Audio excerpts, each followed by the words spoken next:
And that jarring cacophony tells you you're back with the Power of Three podcast. It's Monday, which means it's time for another of our series of author interviews as we speak to the writer of a Doctor Who novel, whether it's a Virgin New Adventure, a Virgin Missing Adventure, a BBC 8th Doctor, a BBC Past Doctor adventure, or indeed a new series adventure. And indeed, it's the latter territory into which we're venturing today. I'm Kenny Smith, and today we're taking a look at a 10th Doctor novel, The Art of Destruction. This was the 11th novel in the BBC New Series Adventures range, and it was written by Stephen Cole and featured the 10th Doctor and Rose Tyler. It was published on the 21st of September 2006 with a cover by Henry Steadman, and it was later released as an abridged audiobook that came out on the 2nd of October 2006, and it was read by Don Warrington, who of course is Rassilon if you're a fan of the 8th Doctor audios, or he's the President if you want to look at the TV series and go with The Rise of the Cybermen.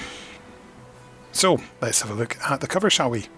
So as we look at it, we can see there's the Doctor and Rose wearing her new Earth outfit, but it's been photoshopped, so she's now wearing an orange one. And the Doctor has his left eyebrow raised, looking towards us with Rose. And underneath we can see that looks like there's somebody in silhouette, perhaps a miner. We can see them with a light shining down on them. There's fire behind the Doctor and Rose, and there's something very strange going. It looks like they've gone deeper underground. So yes, very, very interesting. What could it be all about? Well, let's flip over and have a look at the back cover. It tells us the TARDIS lands in 22nd century Africa, in the shadow of a dormant volcano. Agri-teams are growing new foodstuffs in the baking soil to help feed the world's starving millions. But the Doctor and Rose have detected an alien signal somewhere close by. When a nightmare force starts surging along the dark volcanic tunnels, the Doctor realises an ancient trap has been sprung. But who was it meant for? And what is the secret of the eerie statues that stand at the heart of the volcano? Dragged into a centuries-old conflict, Rose and the Doctor are soon elevating survival to an art form, as ancient evil hands practice arts of destruction all around them. Ooh, here we go. Interestingly, I've got a David Tennant story for you this week, which I just learned from one of my new colleagues at work. One of his colleagues in his previous job in a telephone company received a phone call for an upgrade to get a new handset and so on, and that individual was David Tennant. And of course they went through, did all the professional stuff, and just before the call ended, my colleague's friend said, "I just want to say I think you're fantastic, you're great as Doctor Who." And they had a little bit of chit-chat. And then David concluded the call by saying, I've really loved talking to you, and I don't want to go, and then cut himself off. Which I thought was quite funny, and a charming thing to do. Anyway, let's pause for a minute, and let's hear an excerpt from the audiobook version, and hear from Don Warrington now. Engines rasping like a giant's dying breaths, the TARDIS forced itself into existence in the middle of the crop field. Finally, there it stood, improbable and serene under the baking sun, an old-fashioned police box like a big blue blot on reality. Its owner sprang from the box with the grace of a gangly gazelle, eyes wide and dark, brown hair bouncing over his brow. He puffed out his cheeks. "Flaming hot, isn't it? Sawn in the Sahara sort of hot." Rose Tyler smoothed down her light blue T-shirt so that it covered the waistline of her short denim skirt. "Where are we this time?" "Not sure," the Doctor admitted. "Lots of weird alien static about when we dropped out of space-time. Clogged the sensors." "So this is a planet that sees a lot of space traffic, then?" She stepped out and looked round at the rows of towering crops. Seems quiet enough. These plants are weird, though. Kind of like fat corn. Sort of. The doctor agreed, taking hold of a fleshy leaf and tearing it. A gloopy liquid oozed out. Aloe, or rather Aloe barbadensis. Aloe vera. Don't call me Vera. Ha ha. Good old aloe vera. Great for sunburn. He glanced reproachfully at the blinding sun, smeared some of the ooze on the back of his neck, and set off along the nearest line of crops. So, high-yield corn that also produces aloe vera. What does that tell you? Rose hurried along after him. That this planet sells magic seeds? That here be humans, probably future humans. Could be a colony. Don't know, though. He stopped and jumped up and down on the dry soil. Feels like Earth. Earth-ish, anyway. But what about the alien pollution stuff? Rose asked.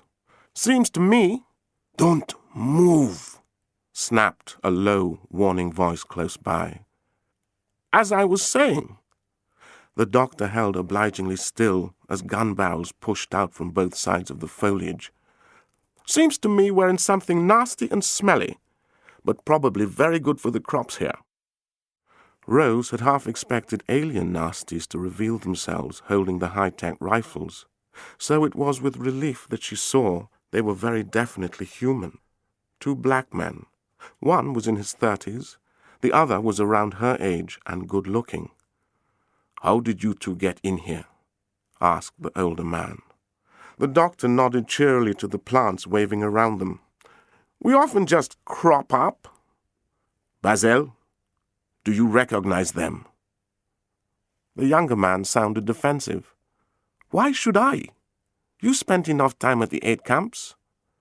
The doctor cocked his head to one side. Why should you think we come from the 8 camps, Mr. Chief Overseer, name Solomon Nabar? He eyed the doctor mistrustfully. You speak Arabic? He gave Rose a wily smile. Course we do. Or rather the TARDIS does, she thought. The ship was telepathic. It got inside your head and translated any language. Now, you were saying about the 8 camps. Oh, come on, man. This is Chad. Chad? How cool is that? How hot, I mean. We're in Africa, Rose. And don't get me wrong, but from the color of your skin and speaking the language, you've got to be one of 3 things. Aid worker, journal, or activist. Intelligent reasoning. Like it. The doctor grinned. Completely wrong, though.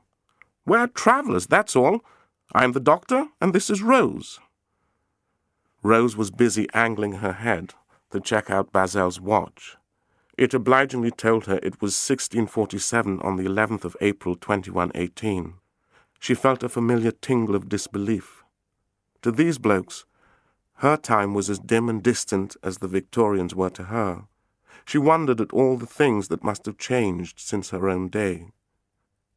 But as the sound of screaming tore through the sweltering afternoon, she realized that some things would always stay the same. Bazel's head jerked sideways towards the screams. Sounds like Adiel. Or like RQ, Rose said. As they broke the cover of the crop field, Rose caught her first proper look at her surroundings. A huge mountain loomed like a thick shadow against the pristine blue of the sky. A futuristic building hugged the ground beneath it, all metal frames and dark windows. A short black woman was running frantically to meet them, some Star Trek tricorder-style gadget in her hand. Canucci, she panted. We found some weird gold stuff and it... She buried her face in Bazel's T-shirt. It ate him. This sounds right up our street, roared the doctor with embarrassing enthusiasm. Adiel didn't even seem to notice. He's stuck in the chamber. Couldn't get out. Rose, help Bazel look after Adiel, the doctor instructed. Just quickly. She took hold of his shirt collar and pulled him close towards her. It's 2118. Is that futurish enough to explain that space pollution you picked up? Nope, he simply said. Right then, Solomon. I'm afraid you're going to have to trust me. Show me the way to these tunnels. Thank you so much for that, Don. Isn't he blessed with an amazing voice?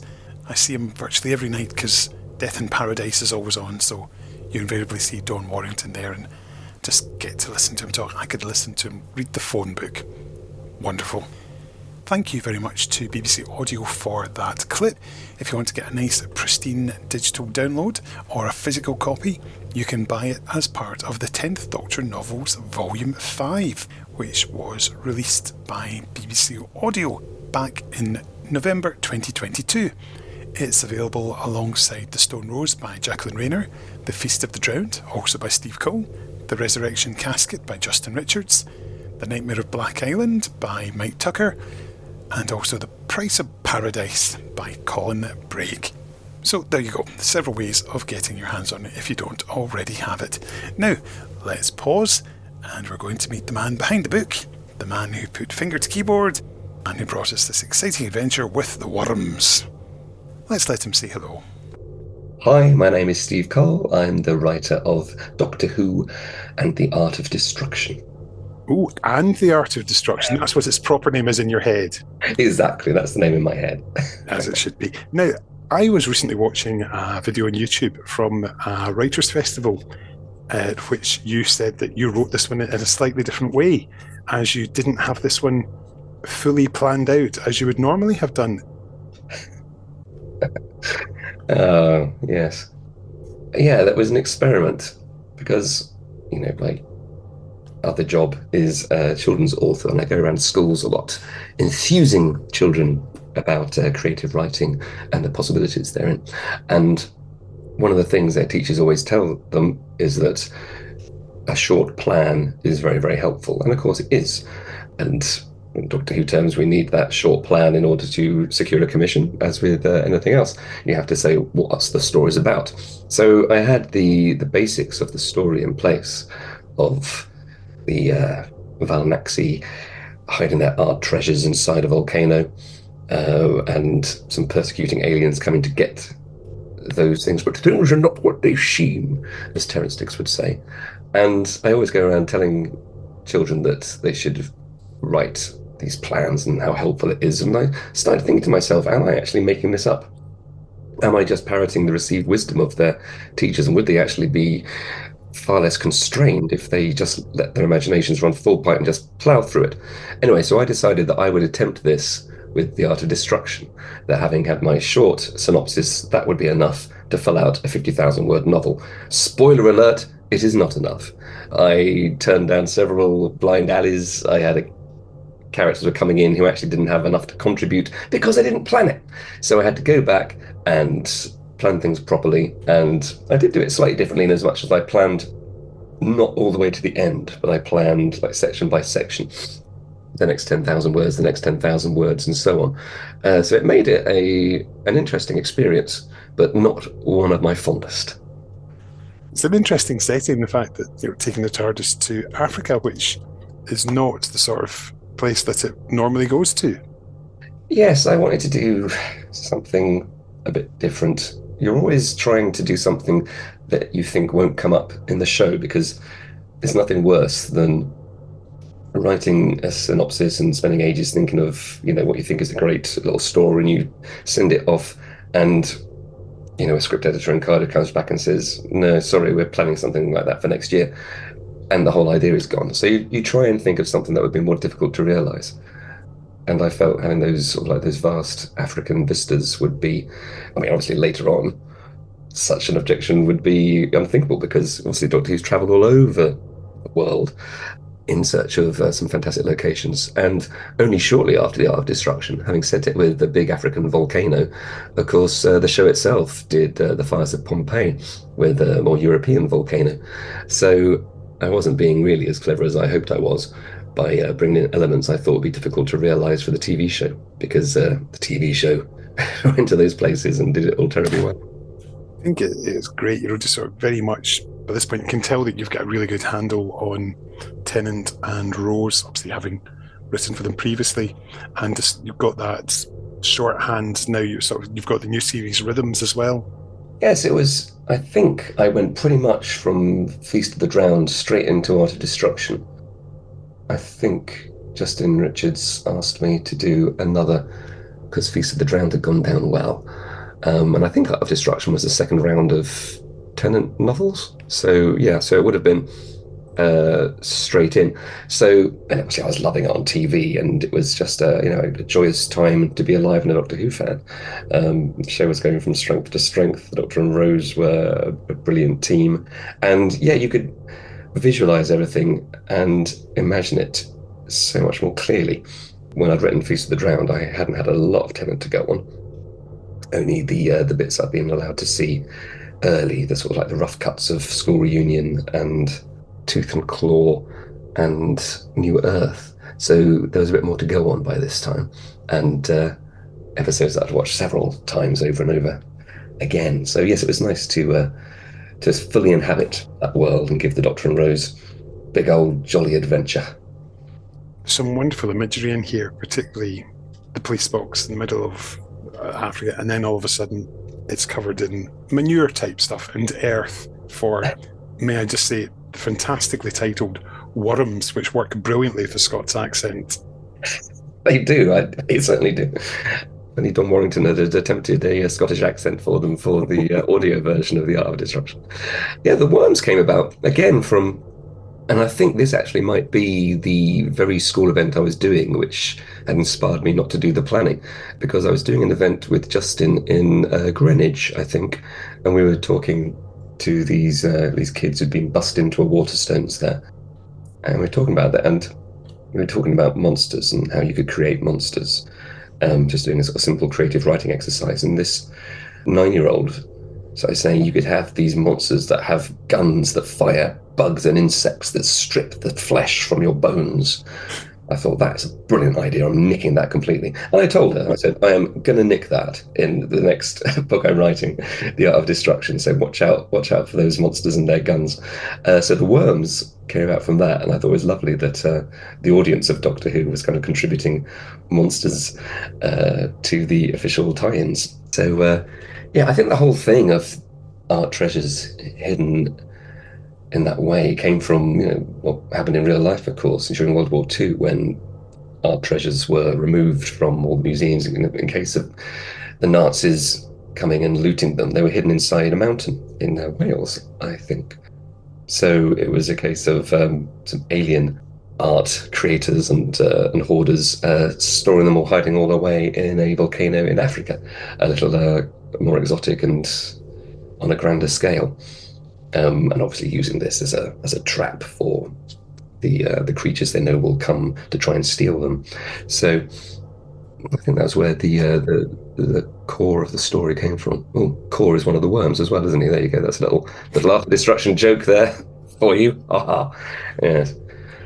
And of course we've got Jacksonvillian Faltato as yes. It's a wonderful name, Faltato. It sounds almost something musical, staccato, faltato. Yes, it does. Falsetto.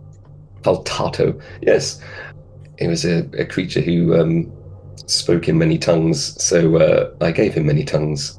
Again, thinking that would be quite a fun thing that would be trickier to realize on television. These many tongues flicking out that can kind of like grab things and pick things up and toss them about, kind of slightly gross and slightly threatening in that great manner that Doctor Who tends to go for its alien characters.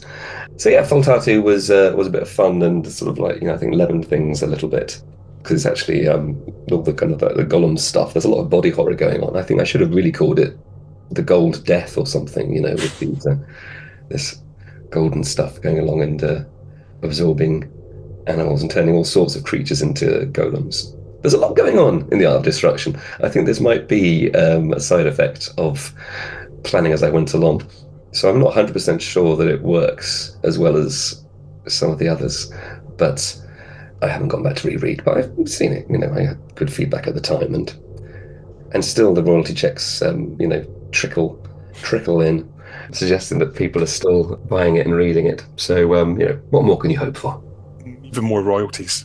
Even more royalties. Flooding in, not trickling in. Yes, that's true. Royalties instead of peasants. Yes, that's what we want. I'm sure it's still enough to buy you a Big Mac here and there. Every now and then. Excellent.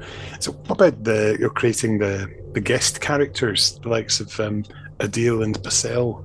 I mean, how do you find sort of, getting these, as we'd get on TV, the memorable characters who come in, help along, and then bye bye at the end? Yeah, it was really obviously you need to give them some sort of a journey as well, and I think that because they were looking to raise some food stuff for a problematic future Earth, it was a case of basically some of them having relationships, others it's a typical workplace really, but kind of like transplanted to an African volcano. So what was interesting for me was the way Don Warrington read the audiobook and brought it all to life. And that was great fun because I got to we got to interview each other as a bonus feature for the audiobook. And I thought Don Warrington was brilliant, not just as President of Earth, but of course in Rising Damp. And I was pathetically trying to get him to say Rigsby, in that wonderful voice from Leonard Rossiter's landlord. And so I was, the microphone was rolling, the tape was rolling, and speaking into the microphone, saying, "So, you of course, you were wonderful in Rising Damp with that." And what was the name of Leonard Rossiter's character? And he said, "I know what you're trying to do." And I'm not going to say it for you, but it was great. And I did there's that moment where he voices the 10th Doctor, and he has the line something like, "Of course, I'm a div." And there's something wonderful about hearing Don Warrington call himself a div, which you could totally hear David Tennant's Doctor saying, but maybe not his the beautifully voiced and dignified man. I think the setting, as mentioned earlier, with a volcano is so good because it's one of those ones we can all imagine sort of bubbling lava pools in a perhaps more of a James Bond style Bond villain lair with it sort of, it's not fully dormant, there's still those elements inside, and I think that's what really gives it that an extra visual, an aspect that we know what it should look like. Yes, and we also know that it should explode in the climax, and of course, something along those lines does happen. I think it also adds, that element of absolute destruction, which of course comes from the title. Volcanoes are not kindly formations and destroy violently and without warning. So it adds an underlying sort of tension to everything. I mean, volcanoes starting to wake up is scary enough, let alone the fact that you've got this weird golden blight spreading through all the organic life in the area, and you've got weird alien traps left for the unwary, and you've got a kind of art bounty hunter and invading worms and creatures with plans to resurrect their race. So it's all going on. There's lots of action, and flicking back through it, I realized I used something called a data get, which was a kind of bit of technology for the future that clearly I enjoyed, because I don't know why he's using that almost more than the sonic. I think perhaps he loses the sonic at one point, so he has to use the data get a little bit more. But I was quite pleased. There's quite a lot of invention going on. I think maybe too much is happening in the story overall, but yeah, it's I was quite pleasantly surprised looking back over it, because as I say, I have unhappy memories of the writing being much more difficult than some of the others I did, but hopefully it's not too disastrous. And again, you mentioned the golems and the golden creatures. I suppose that's something that perfect for kids to imagine, because they know what, for example, an eagle or a big bird looks like, and then to visualize it as being golden, as being proper gold, and then that gives them that visual hook again that's instantly identifiable. Yeah, I think it's definitely about trying to place images right into the reader's head. And if a vulture is looking like it's been turned into a statue, a golden statue or figurine, and suddenly starts flapping and coming to life, that's both slightly scary and a little bit awesome as well. It's like golden eagle or a vulture or whatever. It's I think it was, again, something you're looking for those striking things. The Doctor Who was all about those big striking images and contrasts of some unstoppable gold creature stomping about a volcanic lair. There's lots of darkness and shadows, and the gold gleaming in the light of magma. It creates those fairly rich images that hopefully then hook right into a child's imagination. I think more than any of the others, this one I kind of try to write from the inner 11-year-old Steve. So it has that kind of horror running through it of bugs that can strip your flesh and the things turning into versions of themselves, which are lost. I mean, the Doctor thinks he's lost Rose when Rose comes back as a golden creature as well. And hopefully the reader kind of like worries a little bit as well. So, yeah, losing your adult identification figure as a child is an alarming thing. So I think I was just tapping into all that kind of stuff as I went through it. And I do think King Otak is just wonderfully, he's just diabolical. He's just out and out. He's just, as Terence would say, King Otak, like the Daleks, is totally bad. Yes, he's without redeeming features, isn't he, really? He's not so nice. But yet we have the Doctor insisting that poor old Core isn't left for dead. So maybe even worms can be rehabilitated. Maybe one day they'll come back for a return bout, and we'll see what happened. Yeah, I do love the idea at the end that when the worms have been vanquished, that they've left behind all this, like their mulch is effectively going to help the land and help fight famine, which is great. Alien invasion with a positive effect. Well, yeah, of course, worms are vital in agriculture for aerating the soil. So I think I probably was thinking of how worms can do that. Probably worms can also do it on a grander scale and a more helpful one. So yes, that journey that everyone's gone through, that sort of like traumatic experience, actually paves the way for saving an awful lot of people from starvation. So yeah, it's hopefully it's a good positive outcome to the story. Fantastic. So all in all, an interesting experiment. Yes. That's one way of putting it, I think. But yes, never again would I leave the structuring to chance and build it as you go along. So I have gone back into those schools and I've gone back to those children. I've said, yup, storyline is always helpful. It shows you how you can get from A to Z, and it shows you that even if you decide that you want to miss out KL and M and hop straight to NO and P, you can do that. But if you don't have that plan in place, you end up going A, U, P, N, R, Z, and your head explodes. And no one wants their head to explode. That's what I tell these children. So they need to make that plan. It's always an idea to have a plan. It is. Don't listen to the teacher. No. Or don't listen to the author. Fantastic. Steve, thank you once again. It's a pleasure. Massive thanks to Steve there, our champion worm wrangler. Yeah, that is a proper job, probably. Anyway, before we continue and go to the usual reviews, let's pause and hear a second excerpt from the audiobook. And it's back to the wonderful voice of Don Warrington. Calling Dawn. They've gone through that teleport thing. I've got to get after them. She was already sprinting towards the pall of golden smoke which still lingered in mid-air in the centre of the cavern. You can't just run in there, Adiel shouted after her. You've got no cover, no protection, Basil added.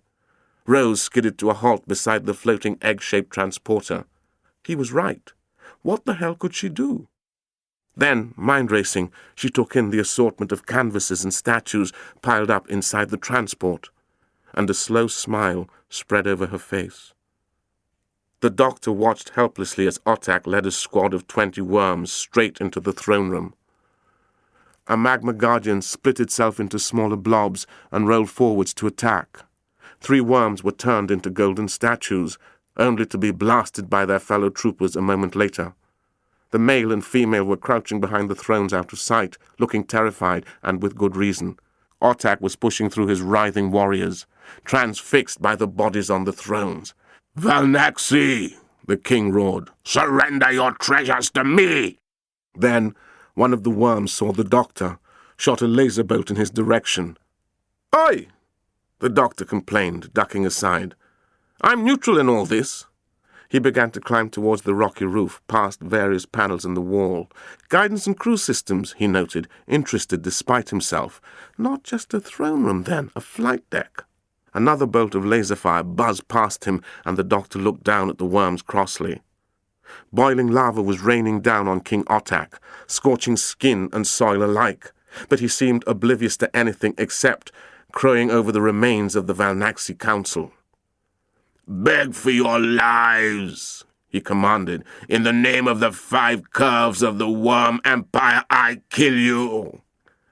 "You can never kill us," boomed the disembodied voice. But the king had already opened fire with his laser, blasting bolt after bolt into the great bronzed bodies, scorching them, destroying them. "Die!" he wailed madly. "I shall ingest your blood, excrete it into my finest soil, and ingest it again. Die!" 2 of the guardians flowed onto him. The doctor looked away as the worm's scream stopped dead. The magma might have consumed his body, but Otak's mind had been consumed by his blind hatred long ago. The other worms were fighting on, the male and the female their targets now. The doctor stared down helplessly, then suddenly remembered the explosive file he'd cooked up back in Finn's lab. He reached in his pocket, pulled it out. He only had the 1 shot. What to do with it? Then suddenly a worm transporter came racing through the throne room's entrance like a bat into hell. It sent worms scattering like skittles, squashing a magma form as it landed square on top of it. Then the hatch sprang open to reveal a very familiar pilot. "Rose!" the doctor yelled, and he laughed with delight. "What do you think you're doing?" "Rescuing you!" she shouted back, kicking a worm cannon aside and hurling the sonic screwdriver up to him. "Someone's got to save the day." "How right you are!" He stuck the file between his teeth, caught the sonic in his left hand, pulled free a conduit snaking up to the roof with his right. Then he leaned back, spat the file at the guidance controls, and launched himself into space, gripping the thick cable. The control panel exploded noisily as he swung out over the smoking chaos of battle below towards another panel. "What are you doing?" hissed the accusing, crackling voice in his ears. As a matter of fact, the doctor grinned wildly, jumping back down to the ground. "I'm taking off." "You have activated the drive system, initiated launch sequence." "I had to," said the doctor simply. "This is your war, not Earth's.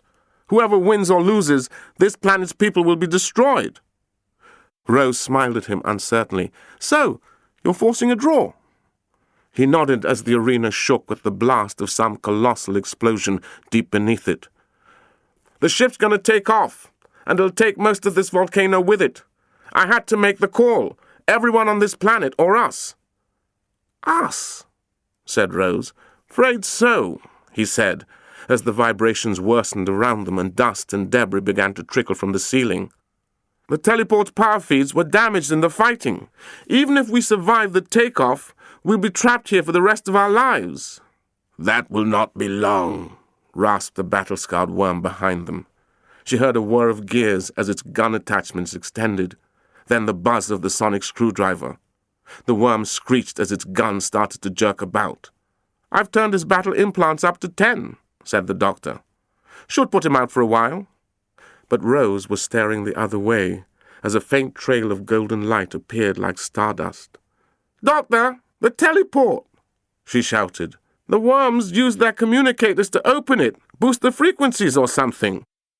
"Through you go! Quick!" shouted the doctor, bundling Rose towards it. "Not without you!" She grabbed his hand and dragged him after her. They vanished into the golden void and emerged again in the silent, deserted cavern. The doctor looked almost comically startled, and Rose stared around in disbelief. "We made it!" she breathed. "We actually made it." Thanks again, Don. Now, let's jump back in time to the pages of Doctor Who magazine, and we're going to see what their review had to say. And this was written by Matt Michael and appeared in issue 376. And having reviewed The Nightmare of Black Island by Mike Tucker, Matt goes on to say, "Moving from the present to the future, and from darkest Wales to equatorial Chad, The Art of Destruction pits the Doctor and Rose against a whole host of enemies, For starters, there's the mysterious golden substance that engulfs its victims and turns them into hideously twisted, living statues. Then, there are the greedy human corporations who want to use chance natural resources for their own benefit, inciting rebellion among the local villagers. Plus, the warlike worms, WURMS for those interested, slimy aliens intent on wiping out the remains of the defeated Valnaxi race. Slimy aliens intent on wiping out the remains of the defeated Valnaxi race from the galaxy, even if it means destroying the Earth in the process. Slightly more complex than the other two novels, though nowhere near as involved as his previous Feast of the Drowned, in The Art of Destruction, writer Stephen Cole does his best impression of Russell T Davies. For a start, there's a fussy alien art collector with multiple tongues called Jaximilian Fultato of the Hadropelatic Fellowship. Then, there are the worms themselves, absurdly militaristic and self-important creatures that continually talk about consuming, excreting and reconsuming their foes, and are so gross that they'd give the Slitheen or the Absorbaloff a run for their money. The Art of Destruction also has a serious point though, criticising the West's continuing exploitation of Africa and celebrating the need to abandon old ways of thinking. The ultimate message of this book is one of renewal and new hope, rising out of decay and death, both for the warring alien races and for Africa. DWM also did a review of the audiobook version, and this was written by the very tough nut to crack, that is Vanessa Bishop. So Ness talks generically about them and giving brief highlights about each story, and she says, all three readers have fun playing the Doctor and Rose. Warrington taking note of Cole's description of the 10th Doctor springing about like a gazelle to deliver his lines slightly faster than anyone else. It is a very short review, but she goes on to note that another change is the 10-minute long behind-the-scenes interview tucked away at the end of each story that, this time, doesn't just talk to the author about his inspirations, but the narrator as well. Warrington, Dingwall and Head all talk knowledgeably, not just about the story in hand, but offer entertaining thoughts on their appearances in the TV series itself. So yes, that's Anthony Head and Sean Dingwall talking about the other books in the series. But there we go, a short but brief thumbs up from Ness. Well done, Steve, you've got it cracked. That's what the professionals had to say. Let's see what the fans think and pop over to Goodreads. The Art of Destruction has a rating of 3.38 from 1,634 ratings and 125 reviews. Of these, 5 stars, 18%, 4 stars, 24%, 3 stars, 37%, 2 stars, 16% and 1 star, 3%. Let's kick off with a 5-star review by Alison. Alison says, this book will never be a classic, but it is a highly entertaining way to pass a couple of hours on an airplane. Reading it is like reading an episode of the new Doctor Who series, except these episodes were never filmed. These books do nicely to tide me over until the next season of Doctor Who comes out in DVD. In this episode, Earth is attacked by some large extraterrestrial worms who are seeking hidden alien art in a volcano. If you watch Doctor Who ever, that will sound like a perfectly reasonable plot. Thanks, Alison. And 4 stars from David Robert Bloomer. He says, another strong book from way back when the Doctor was played by David Tennant. Yes, silly joke. A very enjoyable read that, with a bit of cutback, could have been a television episode. It certainly reads like a novelisation of a TV episode, with expansion of things that would have been unachievable on screen. The Doctor and Rose land in future Africa, with plenty of secondary characters who are all fleshed out, not left as 2D characters. There, they meet some very old visitors, and uncover slightly more than expected. It is a well-paced story. Certain aspects remind me of the fires of Pompeii, but this was written well before that story. I do like the aliens in this one. Certain aspects of them seem to be undescribed, but they are a really original creation. Their craft sounds even more organic than Zygon Tech. I don't want to spoil them, as I found them great going on, with no knowledge of one of the participants in this book. An easygoing but good read. I really need to get more past books like this one. I got 2 box sets many years ago, and have only got round to them now. Really missed out the first time around. 3 stars from Elodie Cunningham. Elodie says, frustratingly close to being really good.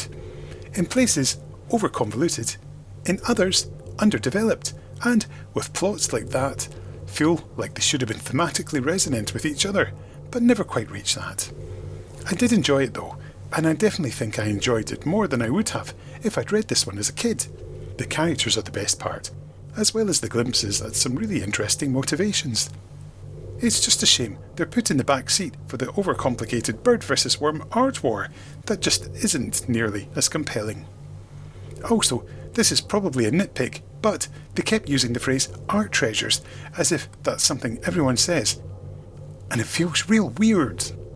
And then 2 stars from Robin.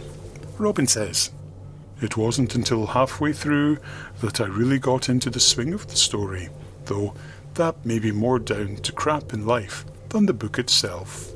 The human characters were not particularly engaging, though I did like the various aliens. Not only were they more imaginative than a TV show CGI budget normally allows for, but the author had made an effort to come up with amusing but inventive technology and cultures suitable to decidedly non-human life forms. The brief asides about human politics and historical events could have been deepened to make the tale a lot more interesting, though perhaps that might have seemed a bit dull to younger readers who possibly find the chases and battle sequences more.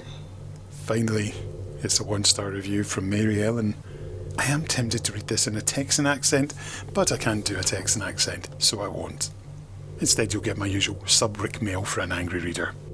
It's not often that I complete a book, put it on a shelf, and 3 days later pick it up to read without any memory of having read it before. The plot is that forgettable. In fact, a better term might be amnesia-inducing. Either the book's tedium forced me to suppress all memory of it, or the neurons responsible for recording the experience committed suicide en masse. Dull, poorly fleshed out characters, uninspired plot, and the threat of real-life brain damage. Give it a pass. Thanks, Mary Ellen. Glad you enjoyed it. So there we go. That's us at the end of another episode. And as ever, we would love to hear from you on Facebook, where we have a group. Feel free to share your thoughts on this book. We've also got a Twitter, at Power of 3 Pod with a number 3, and we are also on Blue Sky at Finished Zine. Now this is a point where we like to play out with a tune or a piece of music, and in this case it's most definitely a piece of music, sort of. It's not really a proper song, because given that the baddies in this story are the worms, I think it might be quite funny to go with a song that appeared in an episode of Peppa Pig, where Peppa Pig discovers worms. So, this is going to stick in your head for a while. I'm very sorry. It is quite literally an earworm. Until next time, I've been Kenny Smith. Bye. I'm a wiggly worm. I'm a wiggly worm. How do you do? I love you. I'm a wiggly worm. I'm a wiggly worm. How do you do? I love you. I'm a wiggly worm.